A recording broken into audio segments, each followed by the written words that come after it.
Hello, my name's Marian, and for National Storytelling Week, I have a story about stories. There's many different versions of this story, but the one I heard came from my friend, the storyteller Fiona Eadie. And it begins with a castle, maybe a bit like that one on my wall. Huge, magnificent, hung with silks and satins and full of silver and glass and gold and jewels. But as happens to castles, it began to decay.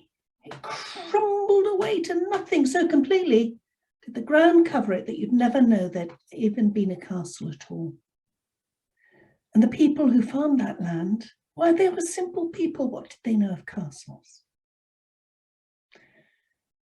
But one day, the ploughman, ploughing that very field where the castle had once stood,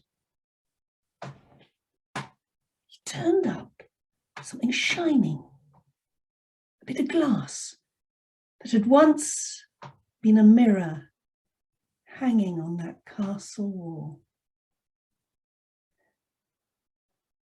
And he looked in that mirror and he said, "Why,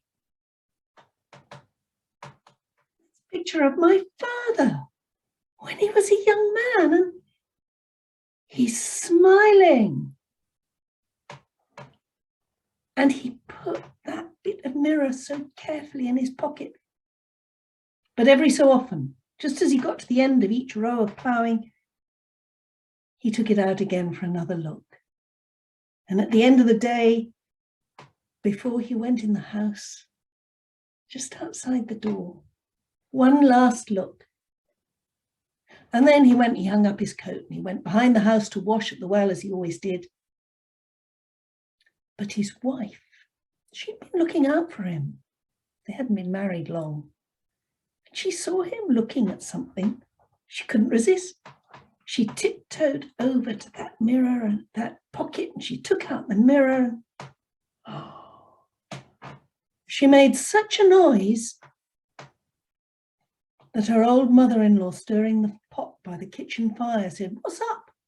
She said, look what that son of yours has done. He's got a picture in his pocket of a woman, and she's gorgeous.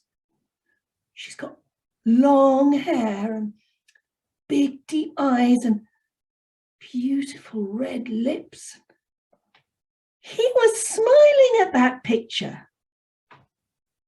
And the old woman said, "Yeah, let's have a look." And what did she see? Grey hair, wrinkles, gapped teeth. "I don't think you've got anything to worry about," she said. And she took that bit of glass and she threw it in the fire. And that's the story of the piece of glass. I hope you enjoyed it. I hope you hear many more stories during National Storytelling Week. And I hope each of them is a little mirror to show you many, many pictures. Thanks for listening. Bye.